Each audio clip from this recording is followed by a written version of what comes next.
Hello all, myself Praveen, final year MBBS student at Hind Sitapur. So इस video में हम एक ऐसे मेडिकल कॉलेज की बात करेंगे जो यूपी का I think worst medical college है। विद प्रूफ हम दिखाएंगे अभी क्या रीज़न है मेरा कहने का कि वो वर्स्ट क्यों है। विद फोटोग्राफ और सारी चीज़ें हम कॉलेज के बारे में भी दिखाएंगे। और जितने भी स्टूडेंट मेरे साथ कनेक्ट होते हैं हर साल, मेरा एडवाइस उनको यही रहता है कि आप कॉलेज मत लो, इस कॉलेज में एडमिशन लेने से बेटर है कि आप कॉलेज ही मत लो। काफ़ी ज़्यादा ख़राब कॉलेज है, तो उस कॉलेज के बारे में हम सब कुछ डिस्कस करेंगे। और हम बता दें कि चॉइस फिलिंग भी जल्दी स्टार्ट होने वाली हो सकता है, जब आप वीडियो देख रहे हो तो स्टार्ट भी हो चुकी हो।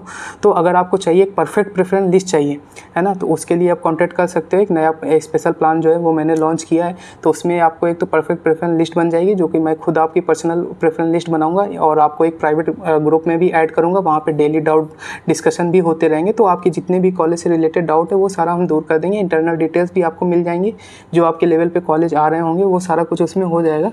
तो परफेक्ट प्रेफरेंस लिस्ट आपकी तैयार हो गई। उसके बाद भी उसमें और भी चीज़ें हैं, जैसे कि आपको एडमिशन जब भी कॉलेज अलॉट हो जाता है, एडमिशन कराने के लिए कहाँ पे जाना होगा, और थोड़ा बहुत ऑलमोस्ट सारे नोडल सेंटर पे डॉक्यूमेंट्स जो होते हैं वो सेम ही होते हैं, पर एक दो डॉक्यूमेंट्स ऊपर नीचे होते हैं। तो वो सारा लिस्ट मेरे पास ऑलरेडी पड़ा हुआ है। पिछले साल जो डॉक्यूमेंट्स थे वो 2-3 साल से उस नोडल सेंटर का डॉक्यूमेंट लिस्ट भी सेम ही रहता है। तो वो सारा कुछ भी हम आपको प्रोवाइड कर देंगे और ऐसे कुछ ट्रिक्स भी बताएंगे जिससे आपका प्रोसेस जो होता है नोडल सेंटर पर सारा कुछ ईजिली हो जाएगा। यहीं तक नहीं है उसमें फीचर, उसके बाद भी आपको जो भी कॉलेज अलॉट होता है वहाँ के सीनियर से भी अगर at the level of college कभी भी कोई भी गाइडेंस चाहिए होगी, कोई भी हेल्प चाहिए होगी, तो वो सारा खुद भी मैं प्रोवाइड करा दूंगा at the level of college. और एडमिशन मिलने के बाद भी आपको एक प्राइवेट ग्रुप बन जाएगा, जहाँ पे आपके कॉलेज वाले जो भी स्टूडेंट्स होंगे वो सारे वहाँ पे एडअप हो जाएंगे, और हो सकेगा तो हम एक आध सीनियर भी उसमें ऐड कर देंगे। तो जो भी आपको कंप्लीट हेल्प चाहिए वो सारा कुछ इस प्लान में आपको मिल जाएगा। 2000 अभी इसका प्री लॉन्च ऑफर में प्राइस हमने रखा है 2000 है, सिर्फ 30 स्लॉट्स के लिए 2000 प्राइस है। सो आप इसको अवेल कर सकते हैं, बेस्ट है 2000 में। फर्स्ट 30 स्लॉट्स के लिए प्राइस इतना ही रहेगा, इसके बाद हम कहीं ना कहीं प्राइस बढ़ जाएगा। सो आप प्लीज़ इसको अवेल कर सकते हैं, बेस्ट है, आपको एंड तक सारी हेल्प होगी। सो चलिए वीडियो शुरू करते हैं। तो सबसे पहले अगर हम बात करेंगे तो इस कॉलेज का नाम है Prasad. I think Prasad medical college जो है वो वर्स्ट मेडिकल कॉलेज है पूरे यूपी का। लोकेशन वाइज आप देखेंगे तो लोकेशन ठीक है, 23 किलोमीटर पड़ जाता है फ्रॉम द लखनऊ, और लखनऊ और कानपुर का जो हाईवे है उसके जस्ट बगल में आता है। तो लोकेशन वाइज तो ठीक है, कोई लोकेशन तो हम ख़राब नहीं बोल सकते। इस्टेब्लिशमेंट भी देखेंगे तो आपको लगेगा हाँ 2016 का कॉलेज है, पुराना कॉलेज है, अच्छा ही होगा। ट्यूशन फीस जैसे कुछ मैक्सिमम कॉलेज की ट्यूशन फीस काफ़ी ज़्यादा बढ़ चुकी है, इसकी ट्यूशन फीस अभी तक सेम ही है, 11,03,932। तो आपको देखने में भी लगेगा कि हाँ इसका बजट तो कम जा रहा है। विदिन 60 ऑफिशियल बजट आप कैलकुलेट करेंगे तो अराउंड 65 आपका हो जाएगा। वो सारी चीज़ें भी हम डिस्कस करेंगे। और मिसलेनियस जैसे पता है 94,160 मिसलेनियस चार्ज है, और हॉस्टल के चार्जेस भी अभी लेटेस्ट जो नोटिस आई है उसमें इंक्रीज़ हो चुके हैं। तो नॉन AC का जो चार्ज है अब वो 1,73,250 ये सभी मेडिकल कॉलेज के लिए है। AC की बात करेंगे तो 2,02,125। बहरहाल प्रसाद में AC का कोई भी ऑप्शन अवेलेबल नहीं है। कट ऑफ की बात करेंगे तो कट ऑफ हर साल इसकी मतलब ठीक ठाक रहती है, ऐसा नहीं कि बहुत ज़्यादा लोअर साइड में हो। तो 2023 की अगर आप देखेंगे तो फर्स्ट राउंड में 279 मार्क्स था, और ऑल इंडिया रैंक 4,71,601 था। 24 की बात करेंगे तो 418 था, 3,38,814 गया था। तो कट ऑफ भी इसकी ठीक ठाक रहती है। नंबर ऑफ सीट्स इसमें अभी 150 है। कैंपस की बात करेंगे ठीक है, क्रिकेट ग्राउंड भी हो गया, छोटे मोटे गेम्स भी, बास्केटबॉल, वॉलीबॉल, बैडमिंटन, सारी चीज़ें अवेलेबल हैं। और स्ट्रिक्टनेस भी बहुत कुछ खास है नहीं, आपको इजीली आउटपास मिल जाता है, आउटपास लेकर के आप बाहर जा सकते हैं। तो अभी जितनी भी डिटेल्स आपने देखी और फीस भी अगर आप देखेंगे तो आप लोग को लगेगा कि हाँ कॉलेज तो ठीक ही है। इसमें दिक्कत क्या है? दिक्कत आती है यहाँ पे हॉस्टल लेवल से। हॉस्टल की बात करें तो जैसे जो ऑफिशियल बजट था पहले 1.5 लाख था, फिर 1,65,000 हुआ, तो अगर और अभी जैसे 1,73,250 हो गया। तो अगर आप इस कॉलेज में आपको एडमिशन मिल जाता है, एडमिशन प्रोसेस आपने कंप्लीट किया नोडल सेंटर पर, उसके बाद जब आप कॉलेज जाते हैं तो सबसे पहले तो आपको हाई हॉस्टल फीस डिमांड की जाएगी कि आपको जो है हॉस्टल फीस जो ऑफिशियल बजट है, ऑफिशियल 1,73,000 वाला जो फीस है उस पर आपको हॉस्टल नहीं मिलेगा। फिर भी अगर आप फोर्स करेंगे नहीं कि आपको देखिए इसमें UPDGME की वेबसाइट पे पूरा सर्कुलर है, इसमें हॉस्टल की फ़ीस लिखी है, हम इतना ही पे करेंगे। तो जब आप उन्हें फोर्स करेंगे तो फिर आपको वो ऐसा हॉस्टल देंगे जो कि बिल्डिंग के एकदम टॉप फ्लोर पे होगा, और क्वालिटी आप देख ही सकते हैं कितना घटिया क्वालिटी इन लोगों ने दिया है। और प्लस वॉशरूम की भी कंडीशन काफ़ी ज़्यादा ख़राब है। कॉमन वॉशरूम मिलेंगे तो हर एक मामले में वर्स्ट जो होता है हॉस्टल आपको मिलेगा।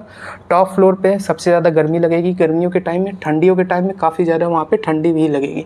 तो one of the worst hostel जो है वो ये सेम प्राइस में अवेल करेंगे, आपको देंगे अगर आप उन्हें फोर्स करेंगे। वरना वो लोग यही कहते हैं कि यार ठीक है आप जाइए, एडमिशन मत लीजिए, क्योंकि उन्हें पता है सीट्स तो फिल होनी है। तो अगर आप फोर्स करेंगे तो आपको इतना वर्स्ट मेडिकल हॉस्टल जो मिलेगा मेडिकल कॉलेज का, और यही इसी में आपको 5.5 साल रहने पड़ेंगे।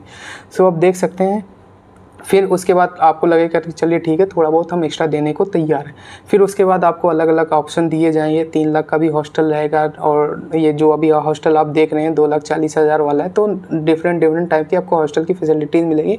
उसमें भी इतना ज़्यादा अमाउंट लेने के बाद भी कुछ खास हॉस्टल रूम आपको नहीं मिलता है। थोड़ा सा जो पहले प्रोवाइड कर रहे थे ऑफिशियल बजट पे, उससे थोड़ा सा बेटर आपको मिल जाएगा। और मेस भी थोड़ा बहुत वहाँ पे अपग्रेड होती है, और मतलब बहुत ज़्यादा चेंज तो नहीं आता है। और इतना ज़्यादा हैवी फ़ीस पे करने के बाद भी आपको 3 सीटर रूम ही मिलेंगे। ये भी नहीं कि इतना ज़्यादा फ़ीस ले रहे हैं तो 2 सीटर प्रोवाइड कर दें, नहीं। उसके बाद भी आपको 3 सीटर ही रूम्स मिलेंगे, और अलमीरा भी छोटी छोटी मिलेगी। बेड की क्वालिटी भी ठीक है, बहुत कुछ खास नहीं देना इतना ज़्यादा अमाउंट लेने के बाद भी। तो ओवरऑल देखें तो काफ़ी ज़्यादा ख़राब हॉस्टल फैसिलिटीज़ है। और भी कॉलेजेस हैं जो हॉस्टल के नाम पे एक्स्ट्रा लेते हैं, जैसे हम फॉर एग्जांपल बात करें, श्री वेंकटेश्वरा भी हॉस्टल के नाम पे एक्स्ट्रा अमाउंट लेता है। और पर जो हॉस्टल फैसिलिटीज़ वो प्रोवाइड कर रहा है वो वर्थ इट है। एक बार को आदमी एक्स्ट्रा अमाउंट पे करने के लिए तैयार भी हो जाता है कि चलो ठीक है बेयर कर लेंगे थोड़ा बहुत एक्स्ट्रा अमाउंट भी। पर आप उसको उस हिसाब से फैसिलिटीज़ तो प्रोवाइड करिए। फैसिलिटीज़ भी उस हिसाब से प्रोवाइड नहीं कर रहे हैं तो जितने भी स्टूडेंट हैं वहाँ के उस कॉलेज के पढ़ रहे हैं, सबका नेगेटिव ही रिव्यूज़ रहता है। उनको यही रहता है कि काश ये चीज़ हमें पहले पता होती तो हम इस कॉलेज में एडमिशन ही ना लेते। कोई भी स्टूडेंट हमें ऐसा नहीं मिला जो बोला कि हाँ आप ये कॉलेज जो है जूनियर्स को सजेस्ट कर सकते हैं कि हाँ वो यहाँ पे एडमिशन लें। और कैंपस की बात करें तो कैंपस भी आप देखेंगे तो ठीक है, मतलब बहुत ख़राब भी नहीं है, काम चलाऊ है। बहुत ज़्यादा डेवलपमेंट भी कॉलेज में नहीं हुआ है। और पेशेंट फ्लो भी एवरेज ही मिलेगा, मतलब बहुत ज़्यादा पेशेंट फ्लो नहीं है। पेशेंट फ्लो के मामले में भी कॉलेज कहीं ना कहीं थोड़ा सा स्ट्रगल कर रहा है। और बात करें तो एग्ज़ामिनेशन फ़ीस भी है यहाँ पे, ऐसा नहीं छोटा मोटा अमाउंट। एग्ज़ामिनेशन फ़ीस भी काफ़ी ज़्यादा ले रहे हैं। और डिटेन वाला भी सीन रहता है कि डिटेन कर देते हैं, फेल कर देते हैं, और आपको फाइनल प्रॉफ में नहीं बैठने देंगे। ऐसा केस भी अभी लेटेस्ट हुआ था। लेटेस्ट बैच जो 23 अपीयर हुआ था तो उनके साथ भी हुआ था कि बच्चों को अटेंडेंस और इंटरनल मार्क्स के बेसिस पे आपको बैठने नहीं दिया गया एग्ज़ाम। चलिए ठीक है, वो तो आप एक लेवल तक क्लासेज अटेंड करके वो पढ़ाई करके वो चीज़ मैच कर सकते हैं। पर हॉस्टल फैसिलिटीज़ के मामले में काफ़ी ज़्यादा ख़राब कॉलेज है। और बात करें तो नॉनवेज एक पल को आप वेरिएबल भी है कि चलिए ठीक कैंपस में नॉनवेज अलाउड नहीं है, आप बाहर से ले करके भी नहीं आते, पर आपके पास एक ऑप्शन रहता है कि हाँ सैटरडे संडे हुआ इसलिए जैसे बाहर जाने देते हैं, आप बाहर गए अपना खा पी के चले आए। पर ऐसे हॉस्टल में 5.5 साल तक रहना आई थिंक डोंट डिज़र्व। कोई भी मेडिकल स्टूडेंट या मेडिकल कॉलेज का हॉस्टल आई डोंट थिंक इतना डिज़र्व करता है। एटलीस्ट हॉस्टल लाइफ जो होनी चाहिए वो सही होनी चाहिए, क्योंकि एट द एंड जो भी पढ़ाई होनी है at the after all college attend करने के बाद जो थोड़ा बहुत आपको जो रेस्ट मिलता है वो आपके हॉस्टल रूम में ही मिलता है। तो आई थिंक वो सही होना चाहिए हॉस्टल कंडीशन के हिसाब से। और इसीलिए मैं बोलता हूँ, और स्टूडेंट्स का भी सजेशन यही रहता है कि आप इस कॉलेज को सजेस्ट मत करिए। और दूसरा जो वर्स्ट पार्ट है इसमें रूम क्लीनिंग का, कि कॉलेज की तरफ से कोई भी रूम क्लीनिंग सर्विस नहीं प्रोवाइड की जाती है। या तो आप खुद क्लीन करिए या फिर बच्चे जो भी हैं थोड़ा बहुत एक्स्ट्रा अमाउंट दे करके, मतलब ऑफिशियल तो नहीं है तो थोड़ा बहुत 50-100 रुपये दे करके जो भी वहाँ के आसपास जो रहते हैं जो स्वीपर वीपर उनको एक्स्ट्रा अमाउंट दे करके वो क्लीन करवाते हैं चुपके से। वो भी मैनेजमेंट की तरफ से, वहाँ पे भी कोई सपोर्ट नहीं है। तो बात करें तो यहाँ पे एक तो आपको एसी रूम का ऑप्शन ही नहीं मिलेगा। और जैसे मैंने बताया कि ये लोग 2 लाख या 3 लाख रुपए तक के हॉस्टल आपको प्रोवाइड करेंगे। चलिए ठीक है, एक बार को वो भी इंसान दे देगा, लेकिन उस हॉस्टल में भी इतना ज़्यादा अमाउंट लेने के बाद भी कूलर भी कॉलेज वाले अलाउ नहीं करते। मतलब लखनऊ के आसपास आपको भी पता है यूपी में कितनी ज़्यादा गर्मी पड़ती है। हम लोग भी मतलब कूलर पे ही सर्वाइव करते हैं, कूलर ना हो तो काफ़ी ज़्यादा दिक्कत होगी। तो मैनेजमेंट इतना भी सपोर्टिव नहीं है। स्टूडेंट ने जा करके मैनेजमेंट से बात भी की कि आप जो भी हो इलेक्ट्रिसिटी बिल हमको ले लीजिए, वो भी देने को स्टूडेंट तैयार थे।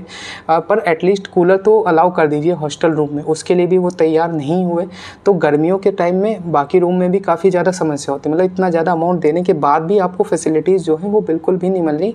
एटलीस्ट इतना तो होना चाहिए मैनेजमेंट को कि कूलर के लिए तो आप एटलीस्ट परमिशन दे दो। इतनी गर्मी में सर्वाइव करना तो काफ़ी ज़्यादा दिक्कत होती है, काफ़ी ज़्यादा गर्मी पड़ती है, 50 डिग्री तक टेम्परेचर चला जाता है। सो उस मामले में भी देखें कि एक्स्ट्रा अमाउंट लेने के बाद भी कोई भी फैसिलिटीज़ एक्स्ट्रा आपको ऐसी नहीं प्रोवाइड कर जा रही है, इतना अमाउंट पे करने के बाद भी स्टूडेंट सेटिस्फाइड नहीं है हॉस्टल से। सो आई थिंक ये वर्स्ट कॉलेज है पूरे यूपी का। अगर आप और दूसरा पॉइंट, इंटर्नशिप में यहाँ पे अभी तक तो 0 स्टाइपेंड मिल रहा है, मतलब जितने जो भी इंटर्न बैच आता है उसको 1 भी रुपये नहीं मिलते हैं। मे बी आप लोग का बैच अगर मान लीजिए कोई ज्वाइन करता है कॉलेज तो तब तक हो सकता है थोड़ा बहुत ये लोग देने लगे, पर अभी तक करंट तक तो इंटर्नशिप स्टाइपेंड के नाम पे यहाँ पे कुछ भी नहीं मिलते हैं। बाकी कॉलेज में एटलीस्ट कहीं पे 6-7 तो मिनिमम रहता ही रहता है, कहीं पे 10.5 और 12 भी आपको मिल जाएगा, पर इस मेडिकल कॉलेज में 0 स्टाइपेंड मिलेगा। तो इस वजह से भी मैंने इस कॉलेज को जो है वर्स्ट पोजीशन पे रखा है पूरे यूपी में कि एटलीस्ट 0 तो नहीं होना चाहिए। 1-2 कॉलेज और हैं जैसे कि कैरियर हो गया, वहाँ पे भी नहीं देते। तो सेम प्रसाद में भी यही सिचुएशन है कि आपको इतना काम कराने के बाद भी इंटर्नशिप में कोई भी पेमेंट आपको नहीं मिलने वाली है, इंटर्नशिप स्टाइपेंड आपकी 0 ही रहेगी। और बात करें तो एग्जामिनेशन फ़ीस भी मैंने बताया कि वो भी आपको अलग से देनी पड़ेगी वहाँ पे। और यूनिवर्सिटी तो ठीक है, यूनिवर्सिटी अटल बिहारी है तो वो थोड़ा मैनेजेबल है, उसकी वजह से कोई कुछ खास दिक्कत तो नहीं आती पास फेल करने वाला।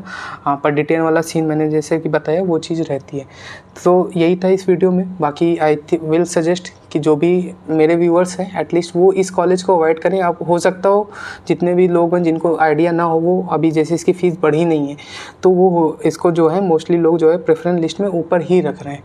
तो मेरा सजेशन यही रहेगा, आप इस कॉलेज को या तो अगर आपको लेना है तो आपको मैंने मेरिट बता दी क्या क्या वहाँ पे कमियाँ हैं, और ये कमियाँ आपको 5.5 साल तक रहेंगी। आई डोंट थिंक कॉलेज जो है वो इम्प्रूव करने वाला है। तो अगर आप इन कमियों के साथ रह सकते हैं 5.5 साल तक तो ज़रूर आप कंटिन्यू करिए। पर मेरा पर्सनल सजेशन सबको यही रहता है कि प्लीज़ आप प्रसाद को अवॉइड करिए, और भी ऑप्शन देख लीजिए। हैं मेडिकल कॉलेज हैं, एक्स्ट्रा लेते हैं वो, पर फैसिलिटीज़ प्रोवाइड कराते हैं। इस तरह का सिचुएशन किसी भी मेडिकल कॉलेज में नहीं है। स्ट्रिक्टनेस के मामले में ठीक है, ओवरऑल देखें तो कोई मतलब अगर हॉस्टल और इन चीज़ों के साइड कर दें तो पेशेंट फ्लो भी है, वो वर्क कर रहा है उस पर कॉलेज, पेशेंट फ्लो आ जाते हैं जितना ज़रूरत है उतना वहाँ पे आ जाते हैं, 0 पेशेंट फ्लो तो नहीं है।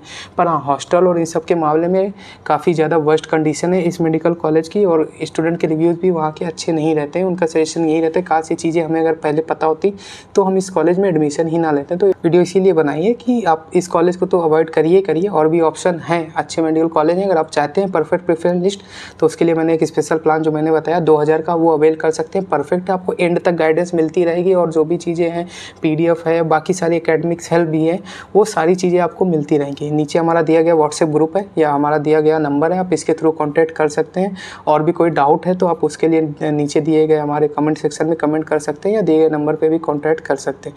So thank you for watching the video.